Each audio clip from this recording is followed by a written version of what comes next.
My wife won $15 million in the lottery. Then she kicked me out of our house. Her family laughed at me.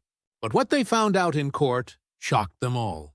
My name is Ethan Marshall, and I spent most of my adult life believing that honest work and genuine love were enough to build a lasting foundation for any marriage.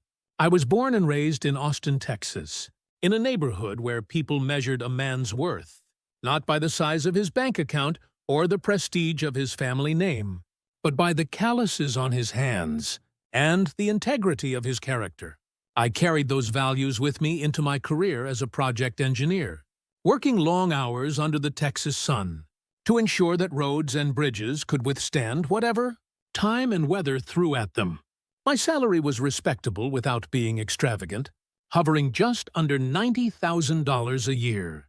It was enough to maintain a comfortable home in a quiet neighborhood, keep a dependable truck in the driveway, and set aside a modest amount for the future we were building together. It was the kind of middle-class income that provided security without luxury, stability without excess, exactly the life I had always envisioned for myself. 8 years earlier, I had married Camille Whitmore, a woman who seemed to represent everything I had never dared to dream possible. She was cultured, refined, and sophisticated, in ways that both fascinated and intimidated me. Before moving to Austin to be with me, she had worked as a museum curator in Houston, surrounded by priceless art and the kind of intellectual discourse that made my engineering conversations feel pedestrian by comparison. Her family, the Whitmores, owned sprawling real estate developments throughout Texas and wielded the kind of generational wealth and social influence that I had only ever read about in business sections of the newspaper. To the Whitmores, I was clearly a man from an entirely different world, tolerated for their daughter's happiness, but never truly accepted as an equal. They never made any effort to hide their belief that Camille had somehow settled beneath her station by choosing me, though they maintained enough politeness to keep their disapproval just shy of open hostility. Their questions about my work always carried subtle condescension. Their compliments about our home felt backhanded, and their holiday gatherings left me feeling like a guest who had overstayed his welcome. Before our wedding, Gregory Whitmore, Camille's formidable father, had led me into his mahogany-paneled office high above downtown Houston, where his attorneys had prepared a prenuptial agreement. The contract was presented as nothing more than a legal formality, designed to protect family assets that had been accumulated over generations. I signed it with little hesitation and even less scrutiny, my heart so completely devoted to Camille that legal paperwork seemed like an insignificant obstacle to our happiness. The agreement was straightforward enough. What she brought to the marriage remained hers. What I brought remained mine. And anything we built together as a married couple would be shared equally between us. At the time, it seemed perfectly reasonable and fair. I had no designs on the Whitmore fortune, no desire to claim wealth I hadn't earned, and complete confidence that our love was strong, enough to bridge any financial disparity between our backgrounds. What I didn't realize then was how dramatically those carefully worded clauses would reshape my entire life.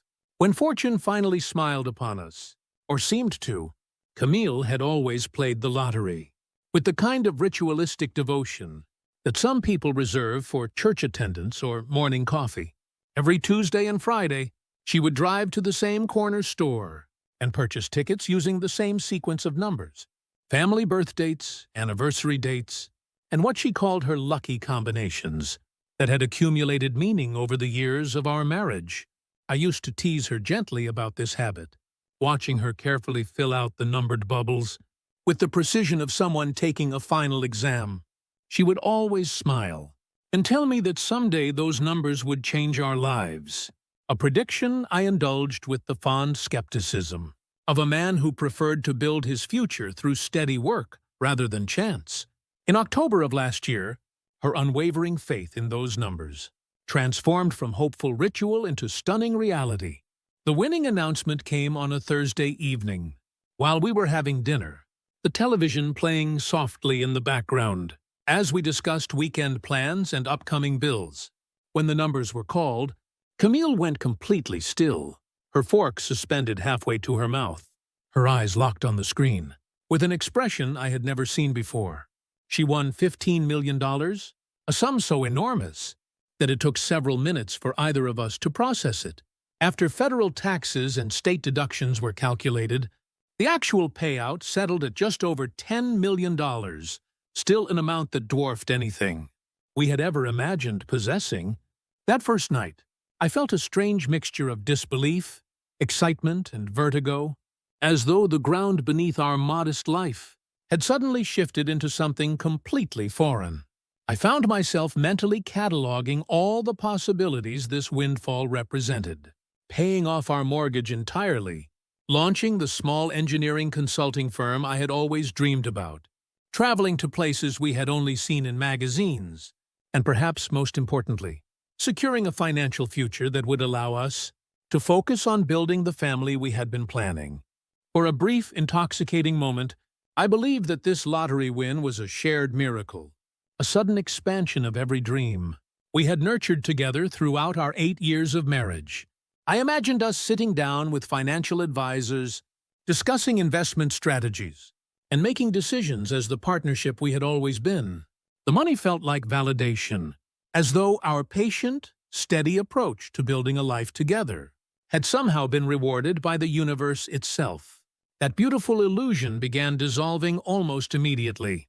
The Whitmores materialized at our home within hours of the news breaking, arriving with expensive champagne bottles, congratulatory flowers, and smiles that managed to convey celebration, while completely excluding me from their focus. Their conversations revolved entirely around Camille's good fortune, her brilliant instincts, her remarkable luck, as though the lottery ticket had been purchased with money that existed in some universe separate from our shared household budget. Within days, I began noticing changes in Camille that chilled me more than any family coldness ever could. She became guarded in ways she had never been during our marriage, speaking in hushed tones during phone conversations, and frequently leaving rooms when I entered. The openness that had always characterized our relationship, our habit of discussing everything, from daily frustrations to long-term dreams, dissolved into a careful secrecy that made me feel like a stranger in my own home. The woman who had shared every thought with me for 8 years suddenly seemed to be living a parallel life that I was no longer invited to witness. The confrontation came on a cold February morning that I will never forget as long as I live. Camille, flanked by her parents, and speaking with a voice I barely recognized as belonging to the woman I had married, informed me that I needed to leave our home immediately. The lottery winnings, she declared, with the kind of cold certainty that suggested this speech had been rehearsed, belonged entirely to her. Gregory Whitmore stood behind his daughter, with his arms crossed and a satisfied smirk that told me everything I needed to know about who had orchestrated this moment. They cited the prenuptial agreement as their legal shield, emphasizing that the money had come from her numbers, her ritual, her individual stroke of luck. In that devastating instant, I felt the entire foundation of my life crumble beneath my feet. 8 years of marriage, of shared dreams and mutual support, of building something together through good times and challenges, seemed to evaporate like morning mist. The home we had chosen together, decorated together, and filled with memories of our partnership, suddenly felt foreign and hostile. I was being dismissed from my own life, as though I had never been anything more than a temporary guest who had outstayed his welcome. I packed my belongings with as much dignity as I could muster, while the Whitmores watched from the living room, occasionally murmuring among themselves, with the casual indifference of people discussing weekend plans. My truck felt impossibly small as I loaded it with the remnants of the life I thought I had built to last. I drove to a modest extended-stay motel near Interstate 35, a place that smelled faintly of industrial carpet cleaner and carried the weight of other people's broken dreams in every corner. Rather than surrendering to despair or rage, I chose action. Within days, I had made an appointment with Allison Kerr, a divorce attorney whose reputation for turning seemingly hopeless cases into victories had made her something of a legend in Austin legal circles.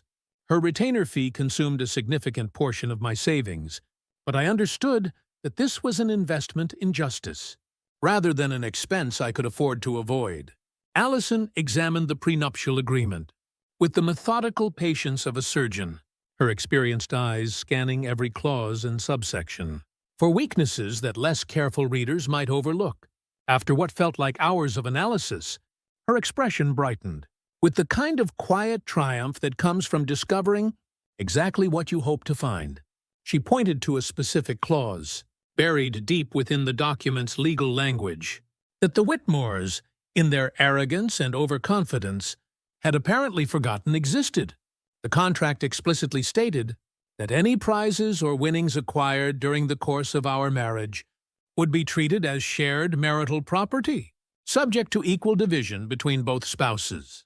The very document that Gregory Whitmore had crafted to protect his family's wealth from my potential claims had inadvertently created a legal pathway for me to claim exactly what he had tried to prevent.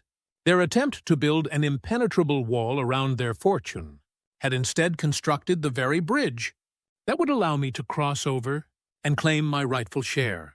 The irony filled me with a cold satisfaction that sustained me through the dark nights in that cheerless motel room.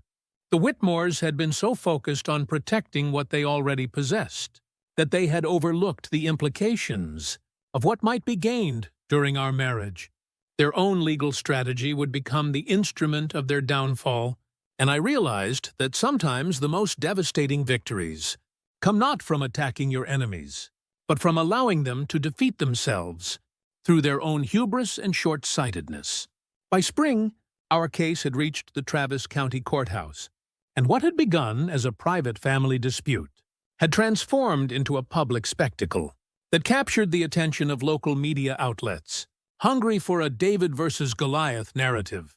Reporters positioned themselves outside the courthouse doors each morning, their cameras flashing as I walked past in the only decent suit I owned, while the Whitmores arrived in a convoy of luxury vehicles, with their team of expensive attorneys trailing behind them like an entourage. The family courthouse buzzed with an energy I had never experienced before, filled with whispered conversations about the working-class engineer taking on one of Texas's most prominent real estate dynasties. Somehow, my quiet pursuit of justice had become a symbol of something larger, a test of whether ordinary people could stand up to wealth and privilege. When armed with nothing but the truth and a carefully worded legal document, Camille entered the courtroom each day, flanked by Victor Langston, her family's attorney, a man so polished and perfectly groomed that he seemed to have stepped directly from the pages of a high-end magazine. Langston carried himself with the kind of effortless arrogance that comes from decades of winning cases through intimidation and superior resources, rather than superior arguments. His strategy was immediately clear: paint me as a bitter, opportunistic husband, grasping desperately for wealth I had never earned, a man whose blue-collar background and modest income made any claim to millions seem absurd on its face. He argued that Camille's years-long ritual of selecting those specific numbers, her personal dedication to purchasing tickets, and her individual stroke of luck made the lottery winnings hers alone, completely separate from any marital property considerations.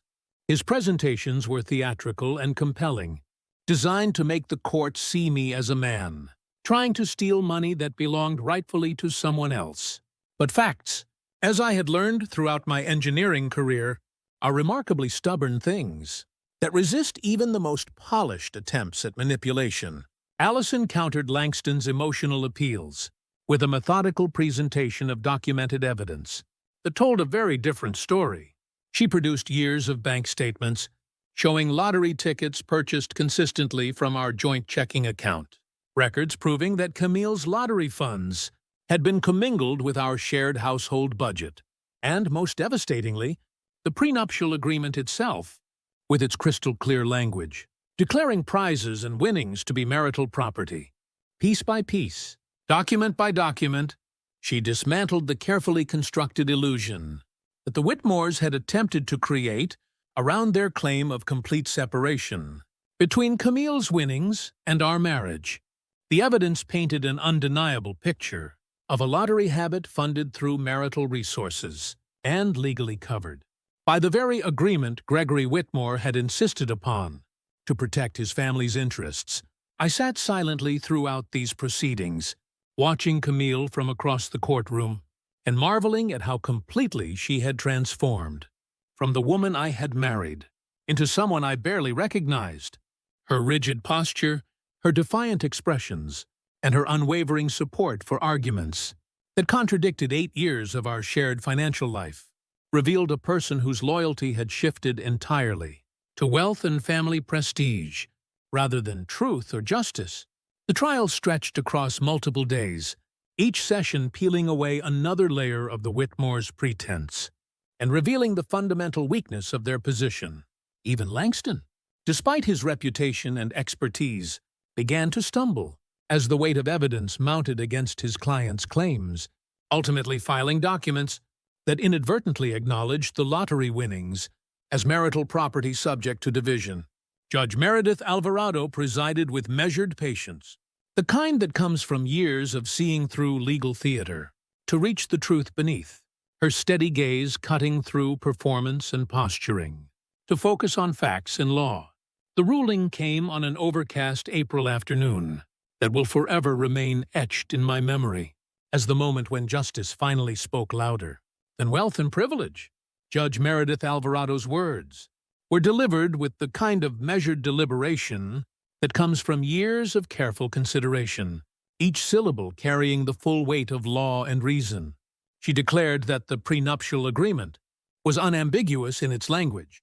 Prizes and winnings acquired during the course of a marriage constituted shared marital property, subject to equitable division between both spouses.